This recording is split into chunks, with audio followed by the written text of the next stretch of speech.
I stood in the middle of the courtroom, my hands trembling as I held up the stack of documents that would destroy my sister's career forever. Victoria's face went white as the judge read aloud the evidence of her conspiracy with Marcus Wheeler, the developer who had tried to steal my grandfather's legacy. The bailiff was already moving toward her when she lunged across the aisle, screaming that I had ruined everything that I was, nothing but an ungrateful little bitch who didn't deserve what I had. My father sat frozen in his seat, my mother openly weeping not for me but for the daughter whose ambition had finally caught up with her lies. But before I tell you how it all came crashing down, before I explain how I went from being the family doormat to the woman who brought them all to their knees, I need you to do something for me. If you've ever felt invisible in your own family, if you've ever been told your dreams don't matter, hit that like button right now. Subscribe to this channel because what I'm about to share will change how you see family loyalty forever. Drop a comment telling me about a time someone underestimated you. Trust me, you're going to want to hear this whole story. Now let me take you back to where it really started 18 months before that courtroom showdown to the day everything changed forever. The rain at Silver Creek Cemetery came down in sheets, cold and relentless, turning the freshly turned earth of my grandfather's grave into thick mud that clung to my black heels. I stood alone under a flimsy umbrella, clutching a small jar of honey that Grandpa Elias had given me on my 16th birthday. Everyone else had left an hour ago, hurrying back to their warm cars and their comfortable lives, but I couldn't move. I couldn't leave him there in the ground, couldn't accept that the only person who ever truly believed in me was gone. My phone buzzed insistently in my pocket. Victoria, probably. My older sister had been texting me all morning, reminding me not to be late to the lawyer's office, as if I was still the scattered kid who needed her to organize my life. At 32, I had spent the last 6 years working as a landscape architect, living in a studio apartment. I could barely afford eating ramen 3 nights a week, so I could save every possible dollar. Nobody in my family knew about my savings account. Nobody knew about a lot of things. The law office of Patterson and Associates occupied the 3rd floor of a historic building in downtown Portland. I arrived exactly on time, my clothes still damp from the cemetery, to find my entire family already there, looking irritated at having to wait. My father, Richard Ross, sat in his usual posture of barely contained impatience, checking his Rolex every 30 seconds. My mother, Eleanor, picked invisible lint off her designer coat, her mouth set in that thin line of perpetual disappointment I knew so well. And Victoria, oh Victoria, she lounged in her chair like she owned the place, scrolling through her phone with the confidence of someone who had never questioned her place in the world. She looked up when I walked in, her perfectly shaped eyebrows arching in that way that always made me feel small. "You're wet," she said, as if I hadn't noticed. I told her it was raining. She wrinkled her nose and turned back to her phone. Typical Scarlett showing up looking like a drowned rat to our grandfather's will reading. Attorney Patterson, a silver-haired man with kind eyes that reminded me painfully of Grandpa Elias, cleared his throat and began. The reading started predictably enough, with small bequests, antique furniture divided among relatives who had barely visited in his final years, some bonds and cash accounts split between my father and his 2 siblings. Then Patterson paused, adjusted his reading glasses, and looked directly at me. To my grandchildren, Elias had written, "I leave the truest measure of my life's work, not in dollars but in purpose." My heart started pounding. Victoria sat up straighter, suddenly interested. My father leaned forward, probably calculating the value of whatever property was about to be mentioned. Patterson continued reading in that measured lawyer's voice. "My property, known as Honey Ridge Farm, newly re-registered as Honeycomb Valley, comprising 47 acres of land buildings, and all apiary equipment, shall be offered to my grandchildren under the following terms. Any grandchild may purchase the full property by buying out the shares of all other grandchildren at the current assessed value of $95,000. The silence in that room was deafening. Then Victoria started laughing, a sharp, ugly sound that echoed off the wood-paneled walls. She turned to look at me, still laughing. "Seriously. That piece of shit farm. Dad, please tell me this is a joke. The old man left us a rundown bee farm in the middle of nowhere instead of his actual valuable assets." My father's face had gone red. "Thomas," he said to the lawyer, using Patterson's first name, with that easy familiarity rich people always seem to have, "what's the market value here?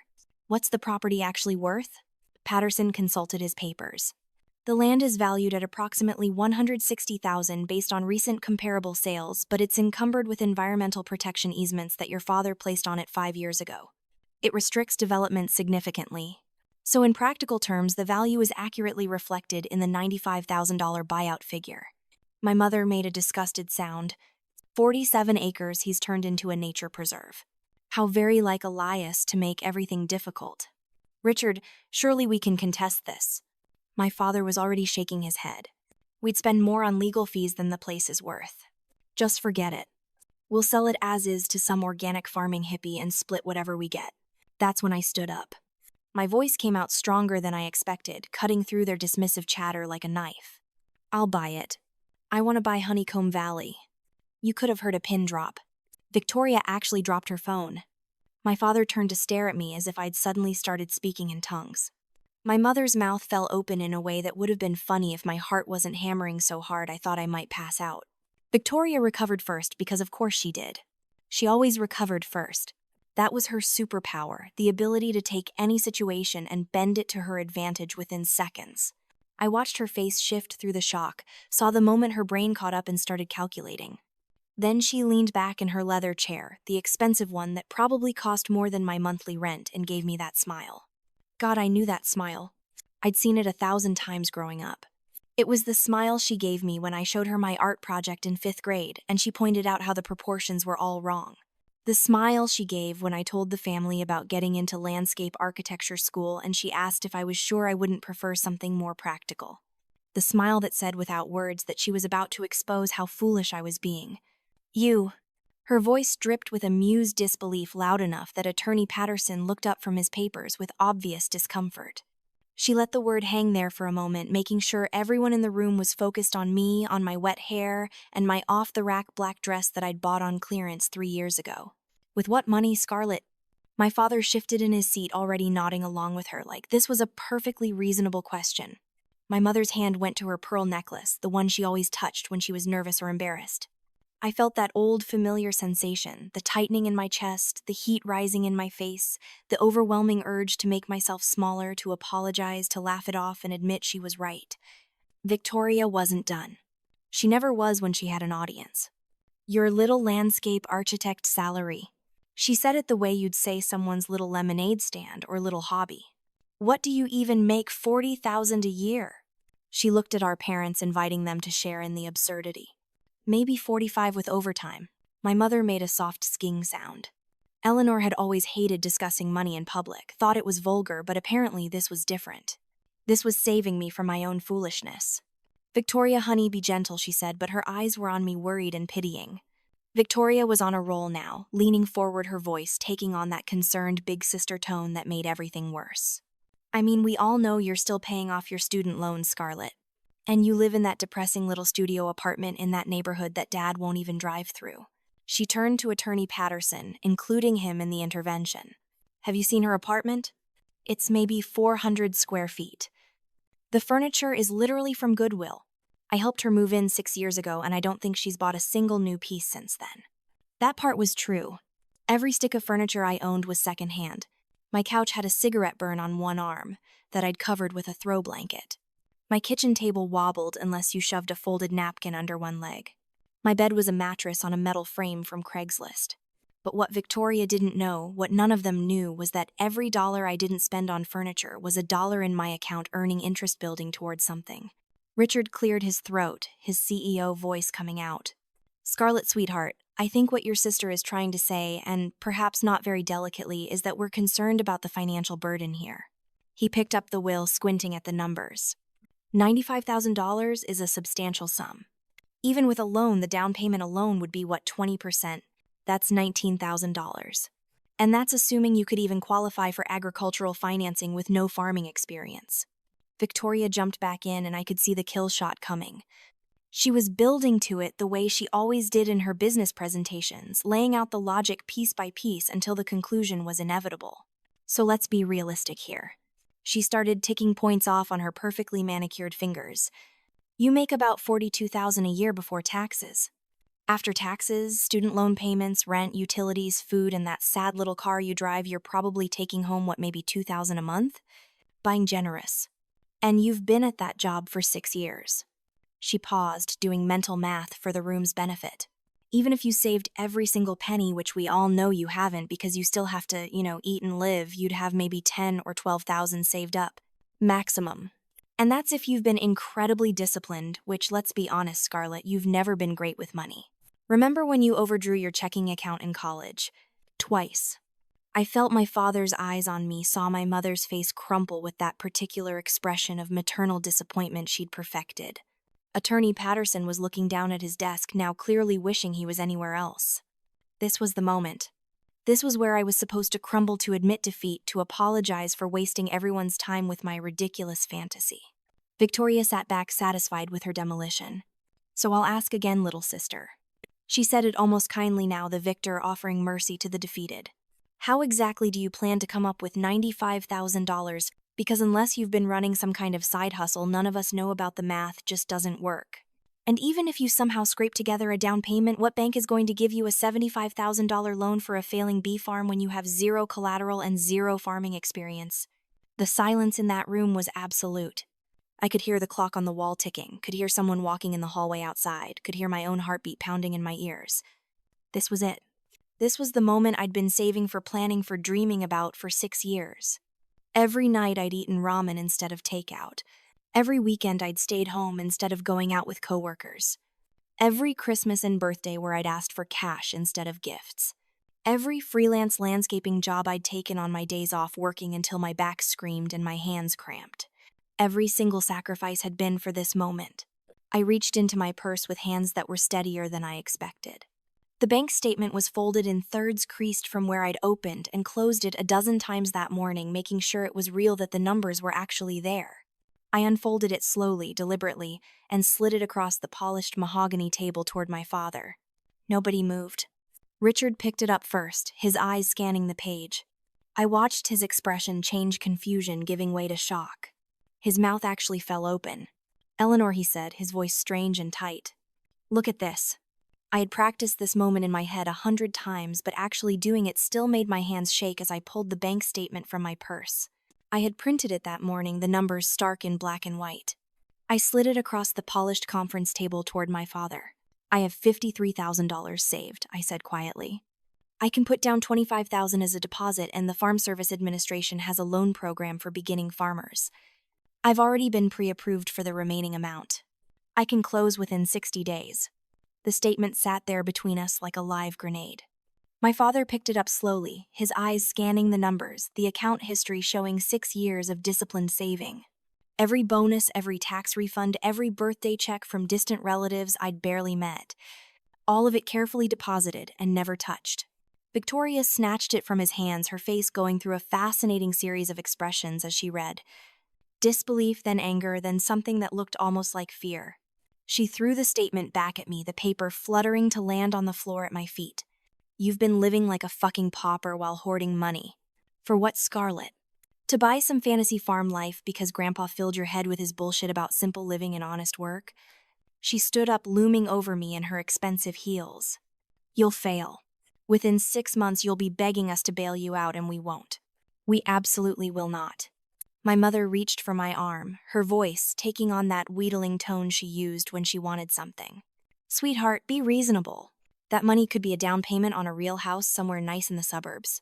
You could finally move out of that awful apartment, maybe meet someone, settle down properly. Don't throw it away on bees and broken down buildings. Your grandfather was a lovely man, but he was impractical. You've always been too sentimental." I pulled my arm away and turned to Attorney Patterson. "What do I need to sign?" He slid the papers across the desk, explaining each section in his calm, professional voice while my family erupted around us. My father arguing that I was making a terrible financial decision. My mother crying that I was throwing my life away. Victoria on her phone, probably already texting her friends about her crazy little sister's latest disaster. I signed every page with my hand trembling so badly the signatures looked like they'd been written during an earthquake. But I signed them all. Patterson shook my hand and said something I would remember later, something about how my grandfather had hoped I'd be the one. That he'd known I would understand. Outside the law office, the rain had stopped, but the sky was still heavy with clouds. Victoria caught up to me on the sidewalk, grabbing my shoulder hard enough to bruise. "Listen to me very carefully," she hissed. "When you fail, and you will fail, don't come crawling to me. Don't expect Dad to write you a check when the bank forecloses. You've just committed financial suicide over some misguided loyalty to a dead old man's hobby. We are done bailing you out." I looked at her, really looked at her, maybe for the first time in my adult life. My sister in her $1,000 suit with her MBA from Northwestern and her job at a Fortune 500 company who had never worked with her hands a day in her life. Who had spent every family gathering for the past decade making subtle digs about my choices, my apartment, my career, my perpetual singlehood. Who had claimed credit for my ideas in family business discussions. Who had borrowed money she never repaid. Who had once told our parents that my suggestion for their investment portfolio was stupid, only to propose the exact same thing at herself a month later and be hailed as brilliant. I didn't say anything. I just turned and walked away, her shouts following me down the sidewalk until I rounded the corner and she was gone. 2 days later, I drove out to Honeycomb Valley for the first time as its owner. The property sat 45 minutes outside Portland, hidden at the end of a winding gravel road that cut through old-growth forest. When the trees finally opened up, I had to stop the car and just stare. The farmhouse was worse than I'd feared, a weathered 2-story structure with missing shingles and a porch that sagged dangerously on one side. The outbuildings were falling apart, doors hanging off hinges, windows broken. And everywhere there was overgrowth. Blackberry vines, thick as my wrist, had claimed entire sections of what had once been maintained fields. The bee boxes, dozens of them, sat scattered and rotting across the hillside. I sat in my car and cried for half an hour straight. What the hell had I done? Victoria was right. This was impossible. I was a landscape architect who designed gardens for wealthy clients, not a farmer. I didn't know the first thing about bees beyond what I'd absorbed during childhood visits when Grandpa Elias would walk me through his hives, his voice soft and patient as he explained the complex society living inside each box. A knock on my window made me jump. An old man stood there, weathered face, creased with concern. He was wearing canvas work pants and a flannel shirt, a battered straw hat shading his eyes. I rolled down the window, wiping at my tears self-consciously. "You must be Scarlett," he said. His voice was rough like gravel being poured. "I'm Thomas Wayne. I worked with your grandfather for 15 years. He told me you might come, though. I'll be honest, I didn't believe him. Thought one of the others would snatch this place up and bulldoze it for condos." I got out of the car, my legs shaky. "Mr. Wayne, I don't know if Grandpa told you, but I don't actually know how to do any of this. I design gardens. I've never run a farm. I don't even know where to start." He studied me for a long moment, then pointed toward the house. "Let's go inside. There's something Elias left for you." The house was even worse inside. Dust covered everything, and there was evidence of mice and probably raccoons. But Thomas led me straight to the kitchen, to a scarred wooden table, where a leather-bound journal sat next to a sealed envelope with my name on it in Grandpa's shaky handwriting. I picked up the envelope with trembling fingers and tore it open. "My dear Scarlett," the letter began. "If you're reading this, then you've done what I hoped you would. You've chosen the harder path, the one that doesn't make sense on paper but makes all the sense in the world to your heart. Thomas Wayne knows everything. He knows the land, he knows the bees, and most importantly, he knows why this place matters. Trust him. Learn from him. And remember that the best things in life are never easy, but they're always worth it. Your grandfather who loves you, Elias." I looked up at Thomas, who was watching me with those sharp eyes. He nodded slowly. "Elias told me about your family, about how they never saw you, never valued what you could do. He said you had something they didn't, something that couldn't be taught. Patience and respect for the work itself." He took off his hat and ran a hand through his thin gray hair. "I'll be honest with you, Miss Scarlett. I'm 73 years old. I don't have the energy to rebuild this place alone. But if you're serious, if you're really willing to do the work, I'll teach you everything I know." That was how it started. Thomas showed up the next morning at dawn, and we began the overwhelming task of assessing what we had and what we needed. The first week was brutal. We cleared blackberry vines until my hands were torn and bleeding through my work gloves. We patched the roof enough to keep the rain out. We hauled away decades' worth of junk from the outbuildings. Thomas talked the whole time, teaching me about bee biology, about the seasonal cycles, about the delicate balance required to keep a hive healthy. At night, I would collapse in the one bedroom I'd managed to make livable, every muscle screaming. And my phone would buzz with messages from Victoria. "How's farm life treating you? When are you coming to your senses? Found any buyers yet?" I stopped responding after the first week. It only encouraged her. The money situation became critical fast. The old pickup truck I needed to haul equipment cost $8,000, nearly draining what I had left after the down payment. The materials for repairs, the tools, the protective gear, it all added up faster than I'd imagined. I applied for a loan through the Farm Service Administration, walking into their office in my muddy boots and work clothes, painfully aware of how I must look. The loan officer, a tired-looking woman named Patricia, reviewed my business plan with an increasingly skeptical expression. "This is ambitious," she said finally. "Very ambitious for someone with no farming background. Most beginning farmers have family support or partners. You're proposing to do this alone." "I'm not alone," I told her. "I have Thomas Wayne. He has 50 years of experience in apiculture." She made a note on her form. References. I gave her Thomas's name and the name of a few local beekeepers he knew. A week later, she called. "We're approving a loan for $25,000, she said. "But Miss Ross, I'm going to be honest with you. The failure rate for beginning farms is over 70% in the first 5 years. Make sure you have a backup plan." I didn't have a backup plan. I had nothing but this farm and a promise I'd made to a dead man and to myself. The loan came through just as the bank account was about to hit zero. Thomas and I immediately put it to use, replacing the worst of the bee equipment, getting the water system functioning, buying supplies to repair the honey extraction room. We worked 16-hour days, 7 days a week. I lost 15 pounds in 2 months and developed calluses on top of calluses. That's when Marcus Wheeler showed up. He arrived in a new Range Rover expensive suit, incongruous against the rural setting. Thomas and I were working on repairing a fence line when he pulled up Victoria, stepping out of the passenger seat with a smile that didn't reach her eyes. "This is Marcus," she announced like she was presenting royalty. "He's a property developer, very successful. He wanted to see what you've done with the place." Marcus walked around with the air of someone inspecting livestock he planned to purchase. He poked at the house's foundation, peered into the outbuildings, and made little humming sounds of disapproval. Finally, he turned to me with what I'm sure he thought was a charming smile. "Miss Ross, I'll be direct with you. You've put in a lot of work here, I can see that. But between you and me, this place is a money pit. I'd like to make you an offer. $90,000 cash, closing in 2 weeks. You walk away, recoup most of your investment, and you can get back to your real career." I stared at him. "You're offering me less than the assessed value for property I've been improving." Marcus shrugged. "I'm being generous considering the condition of the structures. And let's be realistic, you're in over your head. Take the offer, Miss Ross. It's more than you'll get in 6 months when you're forced to sell at auction." Victoria jumped in her voice, taking on that fake concerned tone I knew so well. "Scarlett, this is actually a really good deal. Marcus is doing us a favor. Think about it, you could get out now before you lose everything. We could help you find a nice condo in the city, you could rebuild your career, maybe even go back to school, get your master's degree." Thomas, who had been silent until then, stepped forward. "This property isn't for sale." His voice was hard as iron. "And it won't be for sale next month or next year either. So I'd appreciate it if you'd leave." Marcus's friendly expression vanished, replaced by something cold and calculating. "That's unfortunate." He looked directly at me. "You should know, Miss Ross, that I've already acquired the 2 parcels adjacent to your northern boundary. I have plans for development there. Major plans. It would be a shame if that development happened to interfere with your little bee operation. I hear bees are very sensitive to environmental changes." He got back in his Range Rover Victoria, following after shooting me a look of pure frustration. As they drove away, Thomas put a hand on my shoulder.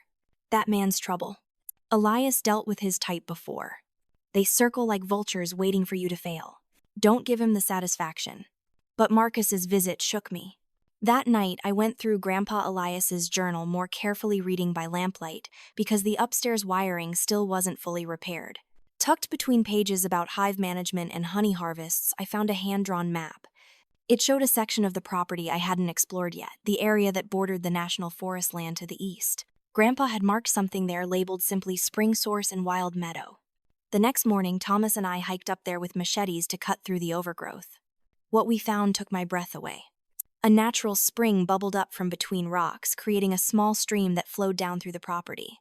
And beyond it, hidden behind decades of wild growth, was a meadow. Not just any meadow, but acres of native wildflowers protected from wind by the curve of the hills and heated by south-facing exposure. It was a bee paradise, completely untouched. Thomas knelt down, running his hands through the soil.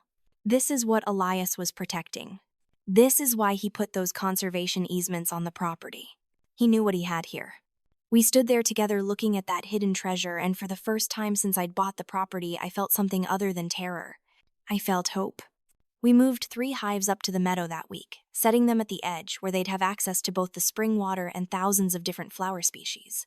Thomas taught me the careful process of moving established colonies, how to time it for late evening when the bees had returned for the night, how to seal and transport them safely. Within days, we could see the difference. The bees from those hives were bringing in pollen in colors I'd never seen before, deep purples and vivid oranges and brilliant yellows. A month later, we did our first honey harvest from those hives. I will never forget that moment watching the thick, golden liquid flow from the extractor, the smell of it filling the room like sunshine captured in liquid form. Thomas held up a jar to the light. "This," he said quietly, "this is special. This is what Elias was working toward. A honey that tastes like this place that carries the essence of these mountains and these flowers. You can't fake this. You can't manufacture it in some industrial operation. This is real."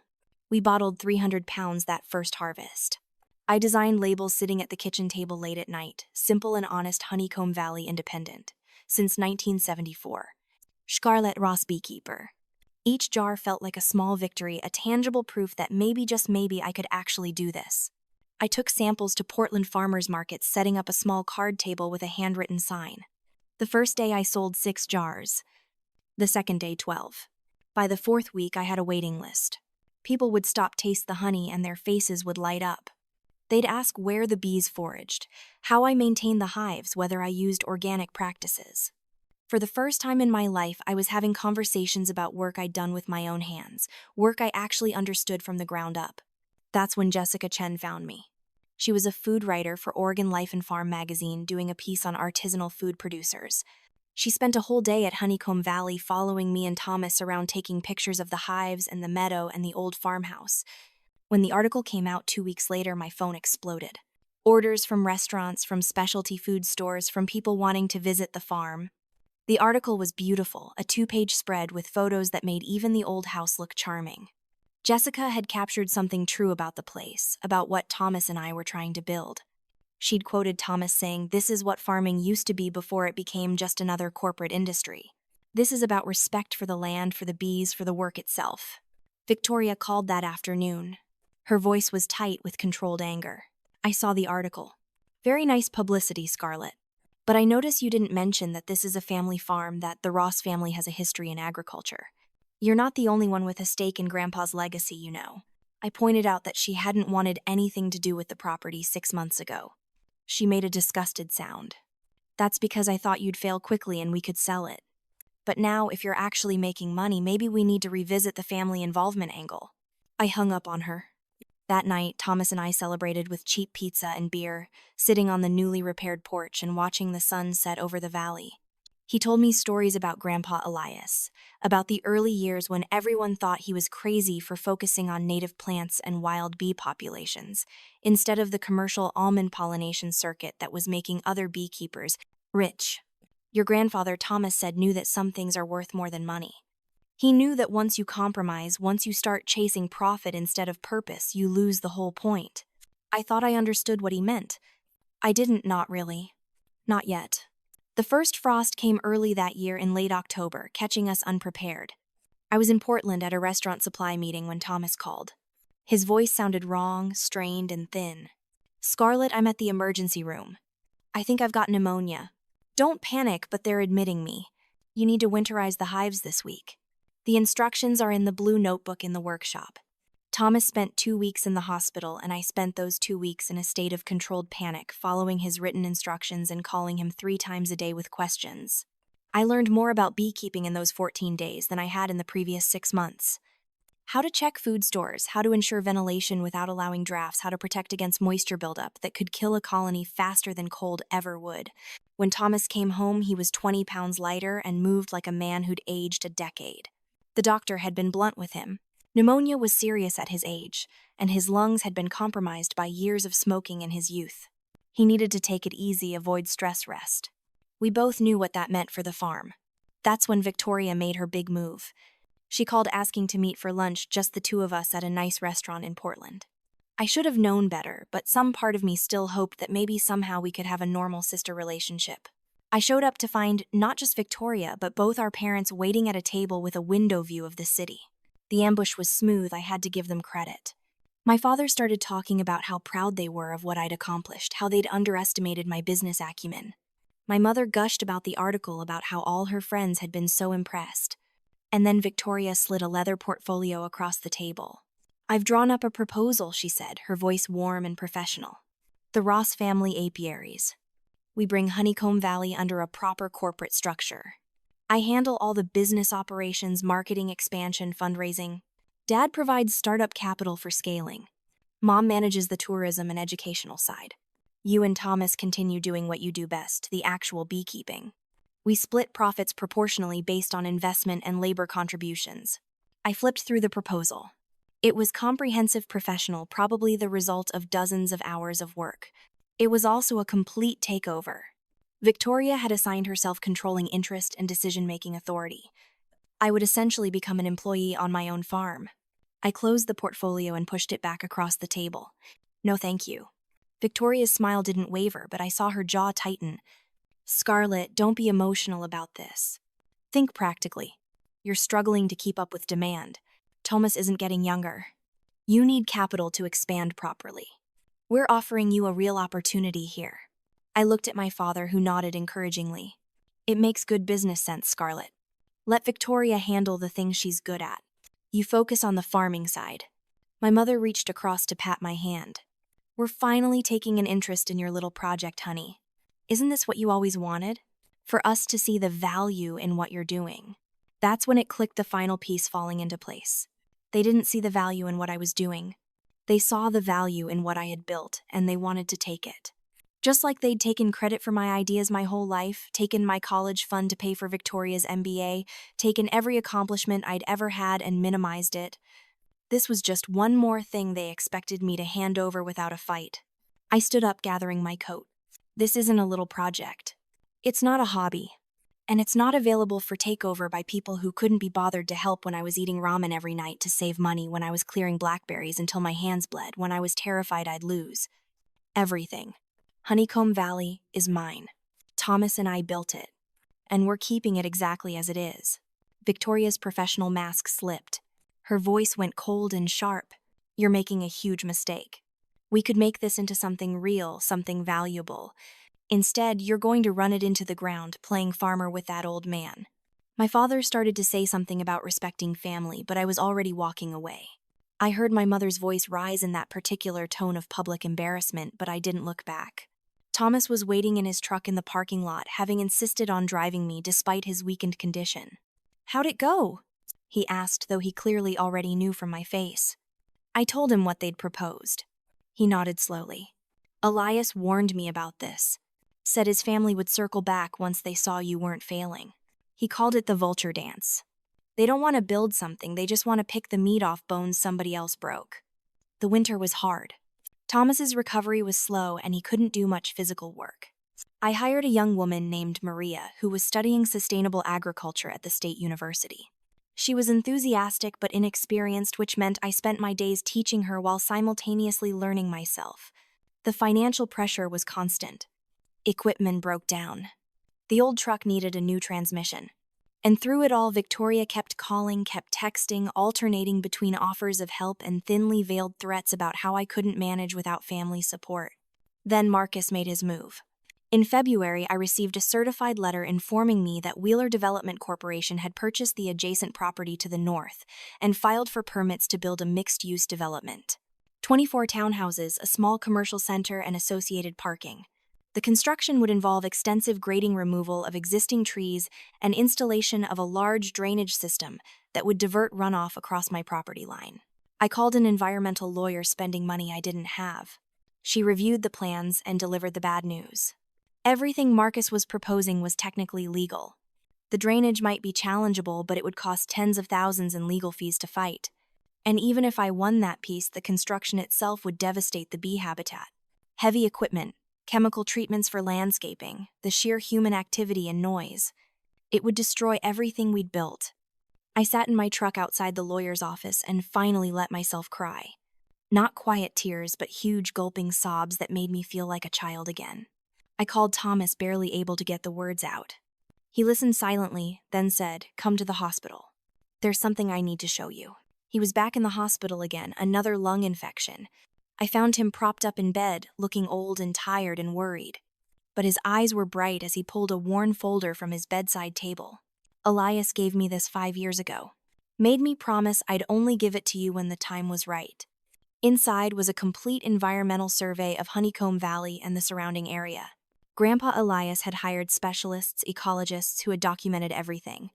The spring wasn't just any spring, it was the headwaters of a significant watershed that fed into a protected salmon stream 2 miles downstream. The meadow contained 3 species of rare native plants, and the bee population itself included genetics from an Italian strain, thought to be extinct in North America, a line Grandpa had been carefully preserving for decades. There was more. Copies of correspondence between Grandpa Elias and the county planning department raising concerns about development proposals in the area. Letters to environmental groups. Documentation of attempts by previous developers to pressure him into selling. It was a paper trail of protection, a shield he'd built knowing that someday someone would try to destroy what he'd created. Thomas closed his eyes, exhausted from even this small amount of activity. He knew they'd come for it. He knew you'd need ammunition. Use it, Scarlett. Don't let them win. I spent that night going through every page, cross-referencing with the Wheeler development plans, making notes. By dawn, I had a strategy. Jessica Chen had given me her number, told me to call if I ever needed anything. I called her at 7 in the morning. I need help, I told her. I need someone who knows how to make people pay attention. Jessica drove out that same day. I showed her everything, the environmental survey, the development plans, the obvious connections between Marcus's project and his visits to my farm, the way the drainage was deliberately designed to flood my best pasture land. She pulled out her phone and started making calls right there to her editor, to environmental reporters she knew, to people at the State Environmental Quality Department. 2 days later, her article dropped online. Development threatens historic bee farm and protected watershed. It was explosive, connecting Marcus not just to this project but to 2 previous developments where he'd skirted environmental regulations through technicalities. The comment section filled with outrage. Local environmental groups started calling me, offering support. A lawyer from an activist organization offered to take my case pro bono. Marcus called my cell phone directly that afternoon, his voice shaking with rage. "You're going to regret this. I'm going to bury you in legal fees. I'm going to make sure everyone knows you're an obstructionist who doesn't care about job creation or economic development. And when I'm done, I'm going to buy your farm at the bankruptcy auction and turn it into a parking lot just for spite." I hung up on him. 2 hours later, Victoria called. "What the hell did you do?" "Marcus is furious. He's threatening to sue you and me and the whole family." I pointed out that she'd been the one who brought Marcus to my farm in the first place. She made an exasperated sound. "I was trying to help you find an easy exit. This is what I mean, Scarlett. You're so fucking stubborn that you can't see when people are trying to save you from yourself." The legal battle started officially in March. Marcus filed suit, claiming the environmental survey was fraudulent, that I was making false claims to block legitimate development. I countersued with the help of my pro bono lawyers, claiming his development plans violated multiple environmental protection statutes and that he had deliberately targeted my property in retaliation for my refusal to sell. The local media ate it up. I did interviews standing in the bee meadow explaining what was at stake. Thomas, against his doctor's orders, recorded a video testimony about the 30 years he'd worked with Grandpa Elias to build something sustainable and ethical in an industry increasingly dominated by commercial operations that treated bees as disposable tools. Then Jessica called me at midnight on a Tuesday. Her voice was electric with excitement. "Scarlett, I've been digging into Marcus Wheeler's business history. I found something big." She traced his previous developments and discovered a pattern of code violations, PayPal transfers to local planning officials that looked suspiciously like bribes, and most damning evidence that he'd used shell companies to hide his ownership of properties while pushing through permit approvals. It was fraud, clear and prosecutable. I met with my lawyers the next morning, bringing all of Jessica's research. They reviewed it carefully, their expressions growing more serious with each page. "This changes everything," the lead attorney said. "This isn't just about stopping a development. This is criminal. We need to take this to the district attorney's office." The investigation moved fast once it started. State investigators descended on Marcus's company, serving warrants, seizing records. And that's when the connection to Victoria came out. Phone records showed dozens of calls between them over the past year. Email subpoenas revealed their correspondence discussing strategies to pressure me into selling plans to develop Honeycomb Valley as part of a larger resort complex once they'd acquired it. Victoria had been feeding Marcus information about my finances, about Thomas's health problems, about every vulnerability she could exploit. My parents called me together on speakerphone, a rare united front. They'd seen the news reports. "Your sister swears she didn't know Marcus was doing anything illegal," my father said, his voice tight. "She was just making a business connection, trying to help." My mother was crying. "This is tearing our family apart, Scarlett. Can't you just drop the lawsuit? We can work this out privately." I told them the lawsuit wasn't mine to drop anymore. The state was prosecuting Marcus for fraud and bribery. The environmental violations were being handled by federal agencies because of the watershed protection issues. And Victoria's involvement was part of the official investigation now, whether any of us liked it or not. But what about family loyalty? My mother asked, her voice breaking. What about forgiveness? I thought about all the times I'd been asked to be loyal, to forgive, to overlook. Every slight, every dismissal, every moment when my feelings and needs had been sacrificed for family peace. Where was the loyalty when Victoria brought a developer to my farm to intimidate me? Where was the forgiveness when you all told me I was making the biggest mistake of my life for following my dreams? "This isn't about revenge," I told them quietly. "This is about standing up for what's right. Something you should have taught me to do years ago." Thomas died on a Monday morning in April, 3 weeks before the trial was scheduled to start. His daughter called me from the hospital. He'd gone peacefully in his sleep, his lungs finally giving out after fighting infection after infection all winter. I drove to the hospital in a daze, sitting with his body for an hour, holding his weathered hand and thanking him for everything he'd taught me. The funeral was small, held at a country church near his daughter's house. I gave a eulogy about a man who had dedicated his life to patient, careful work, who had never taken shortcuts, who had taught me that the measure of a life wasn't in what you accumulated, but in what you built with integrity. Afterward, his daughter gave me his favorite hat, the straw one he'd worn every day I'd known him, and his workshop notebook filled with decades of observations about weather patterns, bee behavior, and the subtle rhythms of the natural world. I drove back to Honeycomb Valley alone and hung Thomas's hat on the wall next to Grandpa Elias's portrait. Then I walked out to the hives and worked for hours, checking each one, making notes in my own notebook about what I found, continuing the record that stretched back 50 years. The bees didn't care about lawsuits or family drama or grief. They just kept working, kept building, kept living their complex social lives according to rhythms humans could barely understand. The trial started on May 3rd. The courtroom was packed with media, environmental activists, and curious locals who'd followed the story. Marcus sat at the defense table looking confident in an expensive suit, his lawyer a silk-tongued veteran of corporate litigation. My lawyers had warned me that despite the evidence, these things could go either way. Rich men with good lawyers had a way of slipping through accountability. The prosecution built their case methodically over 3 days. The fraudulent shell companies, the bribes to planning officials, the pattern of environmental violations across multiple projects. And then they called me to the stand. I testified about Marcus's visits to my farm, his offers, and thinly veiled threats, the way his development plans seemed specifically designed to destroy my operation. On cross-examination, his lawyer tried to paint me as an inexperienced farmer in over her head, someone looking for excuses to blame others for her inevitable failure. Then they brought up Victoria. The prosecution played recordings of phone calls between her and Marcus discussing strategies to pressure me. In one particularly damning conversation, Victoria laughed about how Thomas's health problems would make it easier to force a sale. "He's old and sick," her voice said from the speakers. "Without him, she can't handle it. We just need to wait her out a few more months." I watched my sister in the gallery, saw her face go white as her own words filled the courtroom. My parents sat on either side of her, my father's face red with anger, my mother openly weeping. When the recording ended, Victoria stood abruptly and rushed out, cameras following her. Jessica's investigative reporting was entered as evidence. The paper trail she'd uncovered, the connection to previous developments, the pattern of corruption. Marcus's lawyer objected repeatedly, but the judge allowed most of it. The case was overwhelming. On the 4th day during a recess, I saw Marcus and his lawyer in intense conversation. When court resumed, his lawyer stood and announced they were seeking a plea agreement.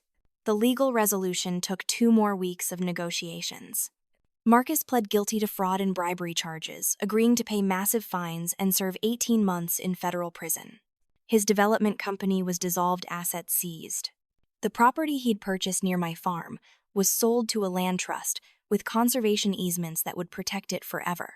And Victoria, while not criminally charged due to lack of evidence that she'd known about the bribes, was named in civil suits by Marcus's previous victims who'd lost property or money to his schemes.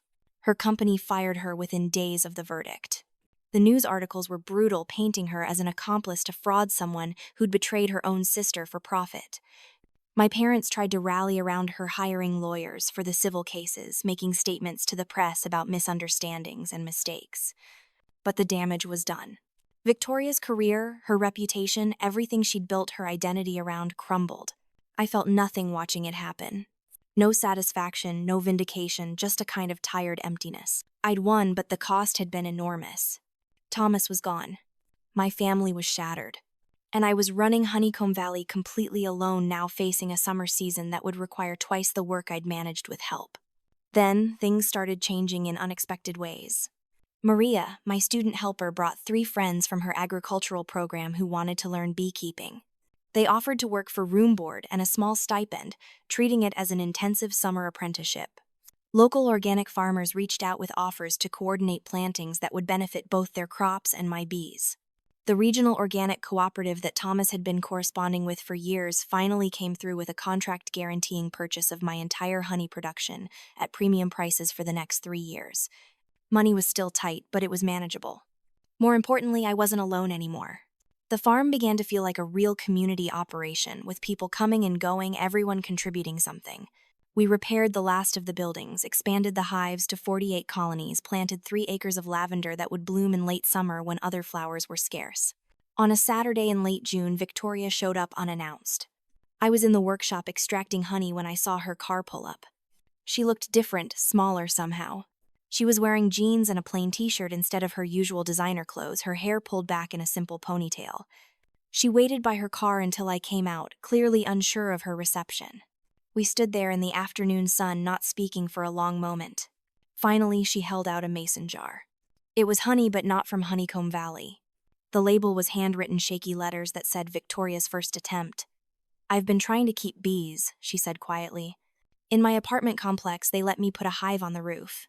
I've been watching YouTube videos and reading books, and I've probably made every possible mistake." Her voice cracked. "This is my first harvest. 3 pounds from 1 hive. It took me 4 months. I took the jar, held it up to the light. The honey was darker than mine, probably from urban flowers, maybe a bit overheated during extraction. But it was honey, real honey that she'd made with her own hands." "Why?" I asked. She looked out at the valley, at the hives visible on the hillside.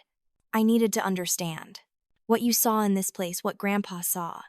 I thought I understood business, understood value. But I didn't understand work. Real work, the kind that Thomas talked about, where you put yourself into something and it changes you." She turned back to me and I saw genuine tears in her eyes. "I'm sorry, Scarlett. I'm sorry for everything. For not believing in you, for trying to take what you built, for bringing Marcus here. For all of it." I could have turned her away. Part of me wanted to hold on to the anger that had fueled me through the lawsuit and the lonely months after. But I thought about Thomas's words about how family isn't always about blood, it's about shared purpose. And I thought about how Grandpa Elias had never given up on any of us, had kept hoping that someday we'd understand what really mattered. "Do you actually want to learn?" I asked. "Or are you just here because you don't have anywhere else to go?" Victoria met my eyes. "Both, honestly. I've lost everything, Scarlett. My job, my reputation, most of my friends. Mom and Dad are supporting me financially, but they're disappointed and confused. I need somewhere to be, but I need to learn how to do something real. Something that isn't about image or strategy or winning. Can you teach me?" I thought about it for a long minute while she waited, barely breathing. Then I nodded toward the workshop. "We're bottling today. If you're serious about learning, you can help. But Victoria, I'm not going to baby you. The work is hard and boring, and your hands will hurt and you'll get stung. If you're looking for easy or comfortable, this isn't it." She smiled, tentative and uncertain. "I don't want easy. I want real." We worked together that afternoon, side by side at the bottling line. I showed her how to check the temperature, how to strain properly, how to seal the jars so they'd keep for years. She was clumsy at first, spilling honey, struggling with the equipment. But she kept trying, kept asking questions, kept working, even when I could see her arms getting tired. The college kids treated her politely but coolly, aware of who she was and what she'd done. She didn't complain or make excuses, just kept her head down and worked. That evening, I found her sitting on the porch steps looking out at the valley as the sun set. She had honey stuck in her hair and a bee sting on her forearm that was swelling despite the baking soda paste I'd given her. "Can I come back tomorrow?" she asked. I shrugged. "If you want, there's a fence line that needs mending." She nodded, stood up stiffly, and limped to her car. "I'll be here at dawn." She was. And the day after that. And the day after that. For 6 weeks, Victoria showed up every morning and worked until dark. She mended fences, cleared brush, helped harvest honey, learned to check hives under my supervision. She slept on the old couch in the living room, ate simple meals with the rest of us, and slowly, almost imperceptibly, started to change. The hardness in her face softened. She laughed more easily. She learned people's names and remembered their stories. She asked questions not to score points, but because she genuinely wanted to understand. My parents came to visit on a Sunday in August. They arrived looking uncomfortable, out of place in their expensive casual wear that probably cost more than my truck. I walked them around the property, showing them the hives, the honey house, the lavender fields in full purple bloom. My father asked careful questions about profit margins and business plans. My mother kept saying how lovely everything was in that tone that meant she didn't really understand what she was looking at. Then we rounded the corner to the far field, and there was Victoria in coveralls and work gloves helping Maria repair a section of irrigation line. She was covered in mud, laughing at something Maria had said, completely unself-conscious. My mother gasped. My father just stared. Victoria looked up, saw us, and waved. Then she went back to work, fitting a coupling into place while Maria held the pipe steady. That's when I think they finally understood. Not the business plan or the profit margins, but what this place meant. What work meant, real work that didn't care about status or image, that just existed to be done well. We sat on the porch with cold lemonade, watching bees work the lavender in the late afternoon Sunday. "You've built something here," my father said finally. His voice was quiet, reflective. "Something I don't think I could build." "I just followed Grandpa's example," I told him. He understood that some things are worth more than their market value. My parents left before dinner, hugging me carefully, like they weren't sure they had the right anymore. Victoria stayed. Over the next few months, as summer turned to fall, she became a real part of the operation. Not the boss, not the manager, just another worker learning a craft. When winter came and the workload decreased, she started talking about going back to school for environmental studies, maybe getting certified as a master beekeeper. The civil lawsuits from Marcus's victims settled eventually. Victoria had to pay a substantial amount, nearly everything she had saved. She didn't complain. "It's what I owe," she said simply. "I helped him hurt people even if I didn't know how deep his corruption went. I need to make it right." She stayed at Honeycomb Valley through that second winter, working part-time jobs in town to earn money while continuing to help on the farm. We weren't exactly close, my sister and I. The wounds were too deep for easy healing. But we were rebuilding something slowly and carefully, like tending a new hive through its first vulnerable season. The spring of my 3rd year at Honeycomb Valley brought unexpected recognition. The state agricultural department gave us an award for sustainable farming practices. A documentary filmmaker wanted to make a short film about our operation. And the regional organic cooperative approached me about expanding production, offering support for adding another 20 hives, and developing a pollination service for organic farms in the area. On a warm May morning, I stood in the lavender field with Grandpa Elias's journal open in my hands. The bees were everywhere, their humming so loud it was almost a physical presence. I read his words again, the ones I'd read 100 times before. Patience will outlast mockery. Truth will outlive lies. The work itself is the reward, everything else is just noise. Thomas's hat hung on the wall in the workshop. His daughter had given me his old truck too, which I'd restored and now used daily. Victoria was checking hives on the far hillside with Maria, the two of them moving confidently through the work that had once terrified me. My parents sent emails occasionally, carefully worded updates about their lives, asking about mine. We were rebuilding, all of us, but slowly.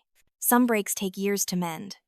I closed the journal and walked through my fields, past hives that thrummed with life, through gardens I'd planted, and tended into the house I'd repaired with my own hands. Every jar of honey we sold carried the story of this place, the struggle and patience and stubborn refusal to give up. People who tasted our honey said they could taste the mountains in it, the wildflowers and clean spring water, and something else, something that couldn't quite be named but made them come back for more. That something was integrity. It was the taste of work done right without shortcuts or compromises. It was what Grandpa Elias had spent his life building, and what Thomas had protected, and what I had fought to preserve. And now it was mine to carry forward, not alone but with people who understood that some things are worth more than money, more than family peace, more than anything that can be counted or calculated. Honeycomb Valley taught me that the sweetest victories aren't won overnight. They're built slowly, carefully, one day at a time. They're made of early mornings and sore muscles and small triumphs that nobody sees but you. They're the sound of bees in the lavender and honey flowing golden in the afternoon light. They're the satisfaction of looking at something you built with your own hands and knowing it's real, it's true, it's yours. So here's what I want you to take from my story. Sometimes the people who should support you won't. Sometimes you'll stand alone against your whole family to protect what matters. And that's okay, because at the end of the day, you have to be able to live with yourself and the choices you make. You have to know that you did the work honestly, that you didn't compromise your values for comfort or approval. Your worth isn't determined by other people's opinions. It's determined by what you build when no one's watching, by how you treat the work itself, by whether you can stand in the middle of your life and feel proud of what you see. Now I want to hear from you. Have you ever had to choose between family approval and your own integrity? Have you ever stood alone to protect something that mattered? Drop your story in the comments below. Hit that subscribe button because I'll be sharing more about the farm journey and the lessons I'm still learning every day. And smash that like if this story resonated with you, if you understand what it means to fight for something real. Remember, some victories taste sweet because of how hard they were to win. The question is, are you willing to do the work?